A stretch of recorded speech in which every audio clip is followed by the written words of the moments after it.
Hello, and welcome to Nerds in the Corner. I'm your host, Bill C. And I'm your co-host, Justin McNeese.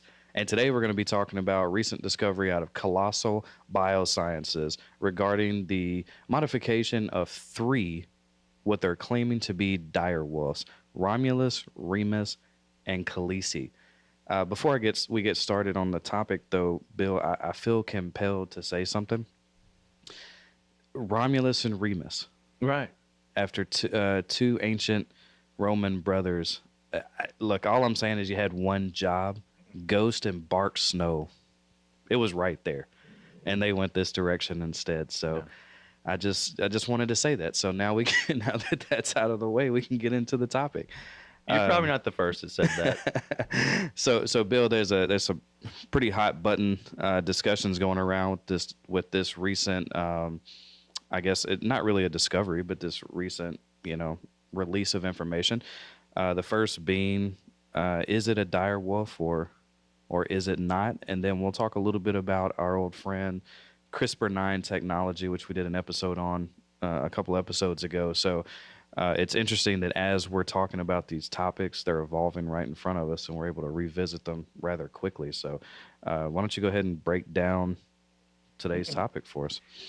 Well, biological company Colossal Biosciences has the goal of unextincting or de-extincting some of the larger mammals, especially, and also some birds, that they're finding bits of DNA from, and they're using similar unextinct animals and modifying those genes to make a creature that more resembles what they think these older animals looked like, these extincted animals.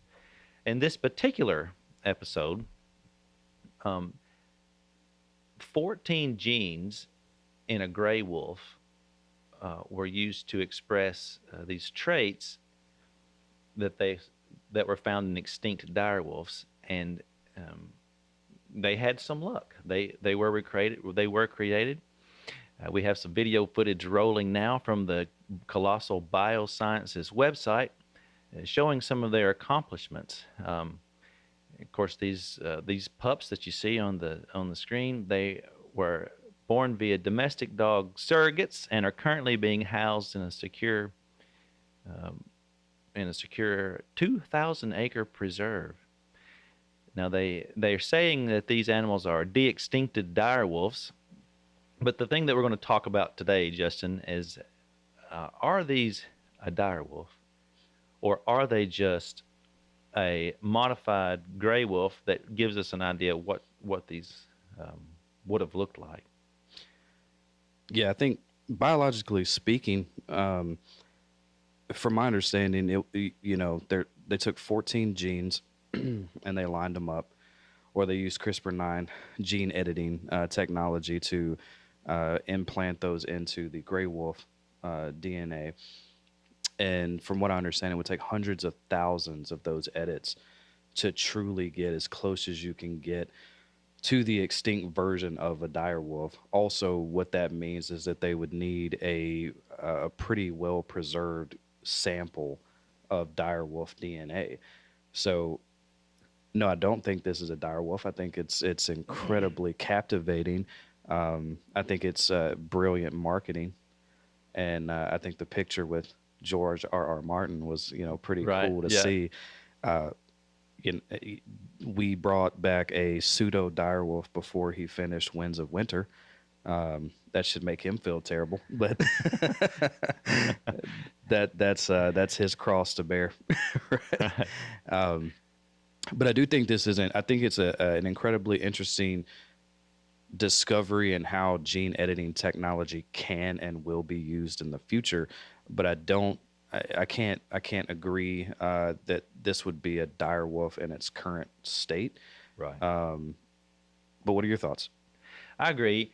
I think they prioritized some of the external phenotype, meaning sort of how it looks. They took genes that they knew were associated with sort of the outer appearance of a dire wolf, but the things the things that are missing. So that I think that's what the interesting topic is.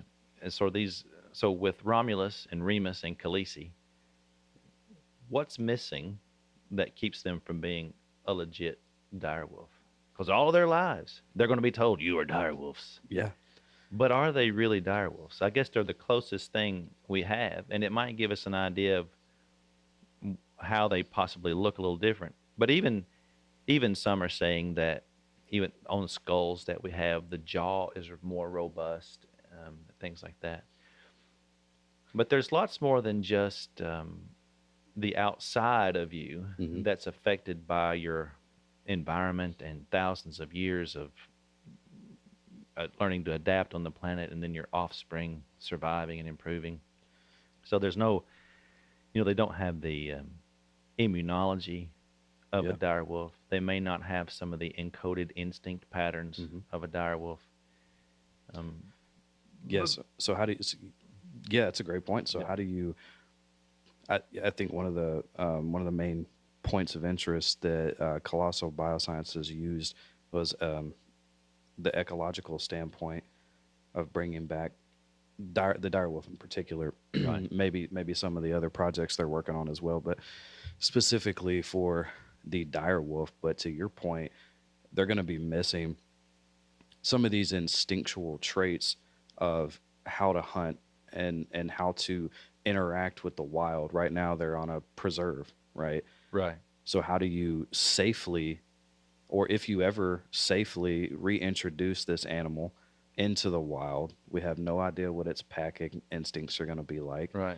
There's animals that exist in the wild currently that have not had to deal with the pressures of this type of predator Hmm. being in the wild with them in thousands of years. Right. Should should these should these be reintroduced? Should reinter in, once we get a fully functioning pack of these modified gray wolves or the de-extincted dire wolves, should they be released in the wild and addressed as dire wolves? That's a fantastic question. One that I don't know that I'm super qualified to respond to in its scientific form, but I think there's a couple of different aspects you would have to consider prior to doing that. Um, One being how will this truly impact other animals, right? How is this going? Well, I guess there's also the counter argument that you don't know what it's going to do until you test it, right? Right. True scientific theory is you have to test it to see what the outcome will be. So I think maybe in a controlled environment, semi-controlled Yeah. environment, to see how it would play out if you were to release them into the wild.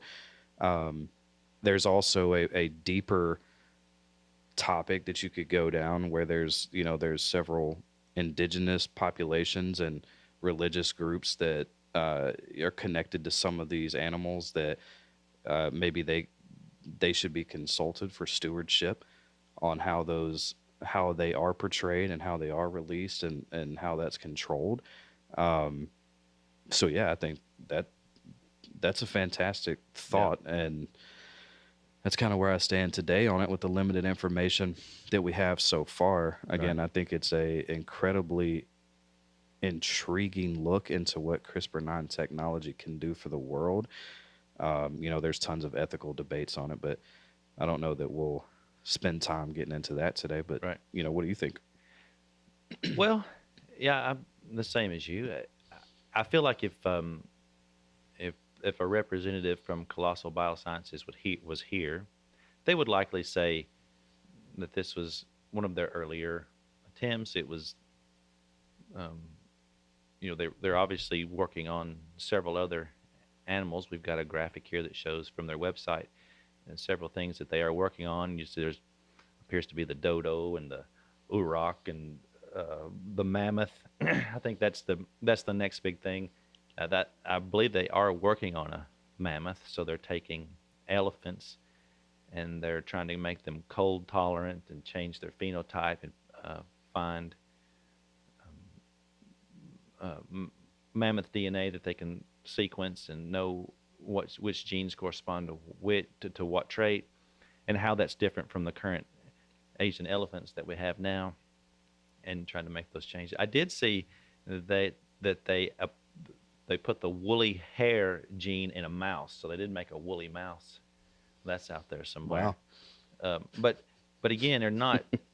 They're just changing some of the traits on established animals. So you can. It comes up. Could this be useful in the future? You think about the horse racing industry would certainly like to have this. So if we could increase the long bones a little bit more, or if we could strengthen the long bones and make injuries less possible, you can. They're certainly exhibiting that they can definitely make changes, right? If you can change 20 genes in a wolf to make it look more like something, well then you could certainly change a human to be taller, or Man, that would be great. more intelligent, or more, you could get rid of there's known genes in our bodies that are very highly associated with cancer. So if you can, the BRCA gene of breast cancer, if you can change whether your hair grows to be 18 inches long or a half inch, you could change that. I think it is exhibiting the power of how we're able to change certain genes. But in Jurassic Park, that's the one we remember. Yep. Dino DNA. Remember Yeah. they got it out of the mosquito blood, and Yeah. they got a nucleus and put it into a frog cell. Now that would work when you do a real clone in the lab. When you clone Dolly the sheep, or when you they cloned Royal Blue Boone the horse. That's a real that's even getting closer. It's still some question whether they have the same mitochondrial DNA. The clones don't have the same mitochondrial DNA, and that it turns out that does make a big difference in the athletic ability, at least on the research that's coming out of the horse industry. Sure. But even is that ethical? Is that ethical? Some question. I'm not sure that it is. Yeah, I mean, I think there's probably countless arguments that can be made for and against from an ethical standpoint. You brought up an interesting point about the mitochondrial DNA, which prompted me to think about if these dire wolves, in their present state or in a more closely related state to the true dire wolf, were released back into the wild. What happens when they mate with a gray wolf? What happens when they mate with an undomesticated dog? Right? What are the implications of that in the wild? Right? I think you would just get a hodgepodge of all those traits. I mean, just like a gray wolf. I think. But would that be good or bad? I guess we would. I guess it's hard to determine. It's hard. But Yeah. Would it be better for the species? I don't know. It's messing with stuff that you don't necessarily know the outcome. And I imagine if they were here to give comment, that they would say they don't recommend. That they wouldn't recommend that unless you were getting a whole population that was very close to the original. Right. Well, I guess there has to be. We don't know anybody from Colossal Biosciences, and we haven't sat down with anyone. But I guess the purpose becomes even more important in those conversations, because if they were to come out and say, yeah, we never intend to have a full pack of wild dire wolves running around. We're going to keep them on this 2,000 acre preserve, Okay, well then what's the purpose, right? It's cool. It's something to do. Yeah. It's showing the advancements of the technology, but what's the purpose of doing that? Yeah. Why did they choose the dire wolf? Yeah, any of these things, right? Yeah. Why bring back a woolly mammoth if you're just going to keep it in a preserve? Or there's no place for the woolly mammoth to live. But maybe if you get a bunch of elephants and make them cold tolerant and grow some long hair, well, you take them up to Siberia and let them live up there. They used to, apparently. Yeah. And it was turns out it was more of an ice age that killed them off Yeah. more so than human habitation. So was it just the Game of Thrones that made the dire? Oh, this is popular. Oh, the dire wolf. That's a Yeah. good one. Of course, our good friends at Skinwalker Ranch pulled some sort of carcass uh, out of the creek, and appears to be a dire wolf. But Yeah, let's take a look at that for a second. Shouldn't fit the bill, but these are perfect. This is a dire wolf, which is an extinct species. That's crazy. released what the DNA analysis was, and of course we'll have to wait till whichever episode it is, or they may say, well, this was a gray wolf or just an ugly dog. Yeah. It could just be an ugly dog, but it's interesting. Yeah, they're doing a lot of interesting stuff over there at Skywalker Ranch, and so excited. Skinwalker Ranch, Yeah, Skywalker sorry. Ranch. That's the aliens. Yeah, May the 4th went by a couple of weeks ago, so it's still on my mind. Sorry about that. Skinwalker Ranch. It's Skinwalkers and Skywalkers. It's the Skinwalkers and Skywatchers. It's a big tongue twister. You got to keep those separate. Yeah, sorry, we got the new mics and threw me off my game, right? We had The new mic setup. Just so our listeners and our fans know, we do listen. and we do read the comments. We read the comments, especially some of them are just really sting a little bit, and so we've made some changes. Yeah, well, we do appreciate all feedback. So thank you for that. We fixed our dang mics. Of course, we have to wear these ridiculous headphones and have these gigantic SM7s right in front of our faces. But But we are fixing the sound quality, and we're bringing you content that's better than ever. So we hope you're enjoying this episode of Nerds in the Corner. If so, join us next time, where we will be discussing government astrophysicist Dr. Eric Davis discusses 4 major classes of non-human life forms. I'm not sure I'm ready for that, but we'll bring it up. So join us next time where science and laughter collide on Nerds in the Corner. Well, Justin, as we close out this episode, we're thinking about gray wolf DNA and what it takes to modify that to make a legit dire wolf. And if you think the gray wolf and the dire wolf share already 99.5% similarity in their DNA anyway. So are these, what that little small fraction of what's left, 0.5%, is significant enough that it would make a difference, I guess. Yeah, I think so. And I really want to give a shout out to Colossal Biosciences for trying to Lego a dire wolf back together. Yeah. It's really cool and interesting stuff, and I think that more to come. I think that we have a lot of different topics that we can cover for this, and I think that's going to be a really exciting advancement for science in general. But for some concluding thoughts, Yep. As we think about resurrection biology, and it straddles, 2 powerful impulses. One, the desire to right past ecological wrongs, and the lure of mastering life at the genomic level. As we contemplate bringing back dire wolves, we must also grapple with far more than the technical hurdles.